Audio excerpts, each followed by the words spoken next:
Hello and welcome to Car Dealer Live. I'm James Baggett, I'm the founder of Car Dealer Magazine, and today we're talking about profit. Soon we'll be going to be revealing the Car Dealer Top 100. Top 100 is our list of the 100 biggest dealers in the UK, ranked by the amount of profit they make.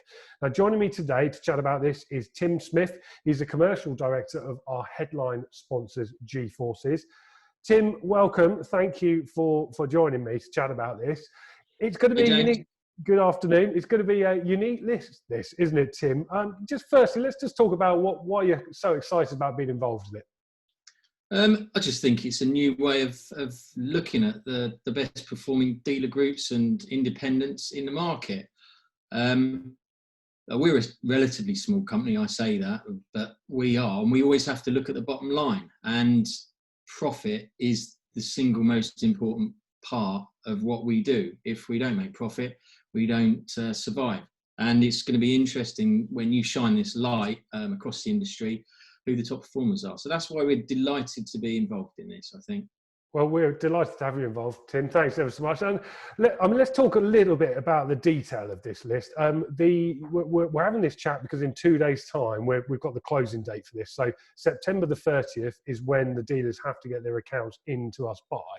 So just how it's going to work, Car Dealer Top 100 will take into account results pre-COVID. So it's going to give a snapshot of where car dealers were before the crisis. So what we're going to do is we're going to take the accounts from Companies House for years ended February the 28th, 2020 and prior, and we'll be ranking them using EBITDA profit number. These will be adjusted for exceptional items. Obviously, we're doing this with the experts at ASE Global, so they're the accountants, they know what they're doing, and they'll be helping give us that detail.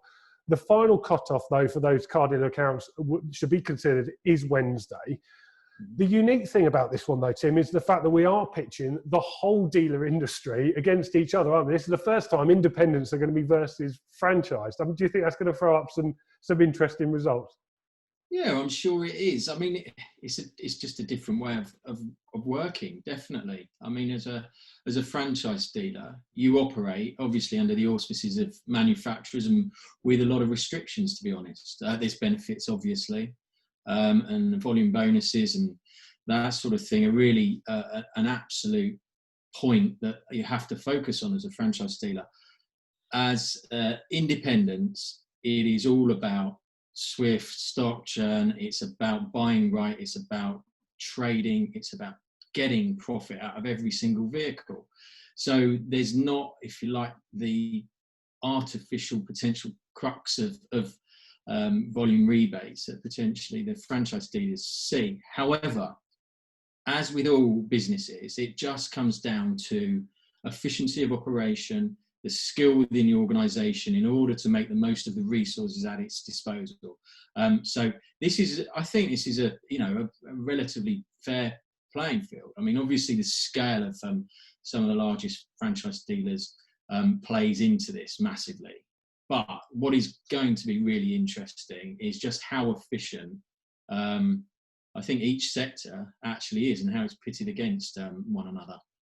I mean, there's going to be some independents out there, Tim, isn't there, that are really going to give these big franchise dealer groups a run for their money. I mean, they're not restricted, as you say, by a lot of these costs that they have to take on board and can do it in their own way. If you were a betting man, I'm not going to ask you to name names, but I would be interested to know your opinion. Do you think there's going to be an independent at the top of this list or a franchise dealer? Oh, you said you wouldn't put me on the spot. I just think by scale. Oh, do you know what? Normally, I'd always go franchise. I would, just because of the scale. But, I mean, honestly, who knows? We've had profit warnings. We've had delays in terms of publication of financial results from some of the big boys. I still think, to be honest, it's going to be one of the big boys who post the numbers. I mean, we work with a few of them, and we know that they're very, very good operators. I am interested personally, though, because you guys have been covering big motoring world significantly, and there's a lot of interest around the efficiencies that Peter Waddell's putting into his organisations. So I think that's going to be an interesting business to watch as well in these results. Yeah, I think so. It will. I know Peter's going to be closely watching where he comes to this table. He'd certainly like to be near the top 10. That's for sure. What about the fact that this is a pre-COVID look? This is going to get really interesting next year, isn't it? When we can look back at what's happened in the lockdown and how dealers have rebounded from that. Do you think that there's going to be some major shifts from last year into this year? I don't. Probably there's going to be some more accelerated shifts. Definitely. The speed that businesses reacted to lockdown, how quickly they furloughed staff, cut costs, really cut back, and just really tried to keep the lights on.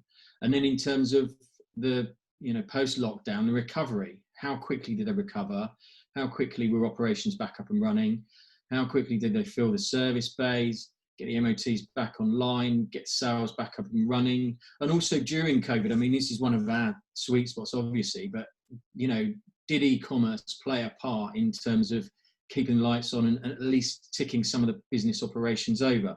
So, yeah, I think next year, to a certain extent, it's actually probably going to be a lot more interesting than it is this year. But, you're setting a benchmark. So let's wait and see. Yeah, definitely.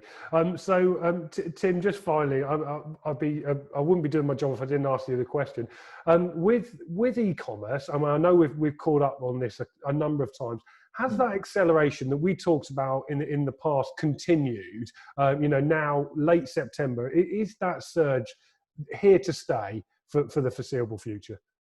Yeah, it is here to stay. I mean, I'll be frank in terms of the way that it has dropped off slightly, just sort of post-COVID and lockdown, when we saw a really big spike, especially in May, June. But we've seen the last couple of months, the numbers in terms of the conversions and actual transactions on GeForce's sites have dropped back just slightly. But in terms of pre-COVID, pre-commerce, they are still very, very high. I mean, we're talking minimal percentage points drop back. So what it's saying to us is, once the dealerships opened, there was the option to go in, and I think some people returned to the norm, if you like. However, we're also seeing the fact that with dealerships open, e-commerce is working, transactions are going through the websites, vehicles being secured via deposit is very, very big numbers as well. So we're comfortable that we've staked our reputation on e-commerce, to be perfectly honest, and we're comfortable with that. And I suppose, Tim, with what could possibly be more restrictions coming forward, I mean, not a full lockdown, it doesn't look like, but however, if you're restricted on people moving around, then it's only going to impact on footfall, isn't it? And if you've got a good e-commerce platform in place now, you're probably going to be in the right position to capitalise on that. Yeah, of course. I mean, look, when you look at the way that e-commerce has progressed through other industries, you see it moving through, and we all think because of pre-2000, e-commerce didn't really exist, and now we think everything goes through e-commerce.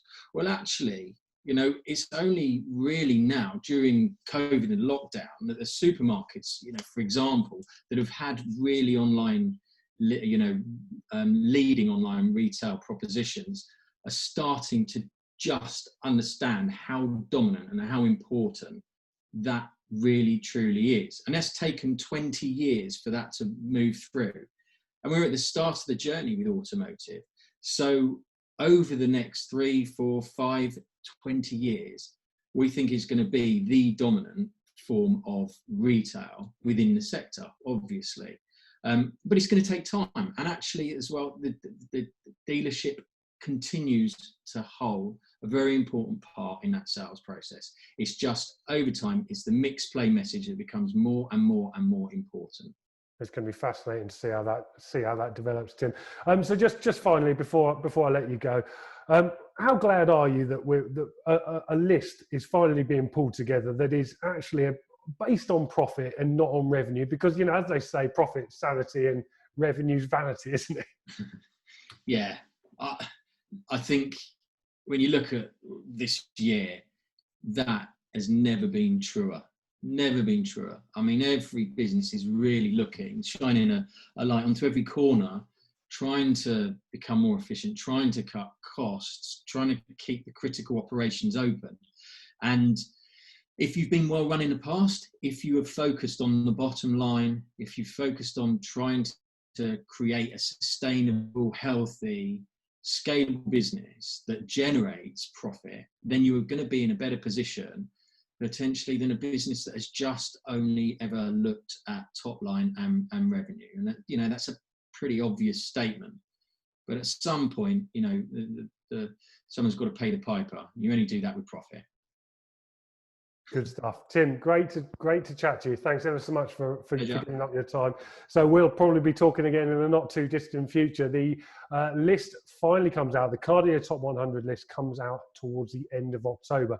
But remember, if you want to be included, you need to get your accounts to us by September the 30th. That's Wednesday. You can email them to top100@ase-global.com.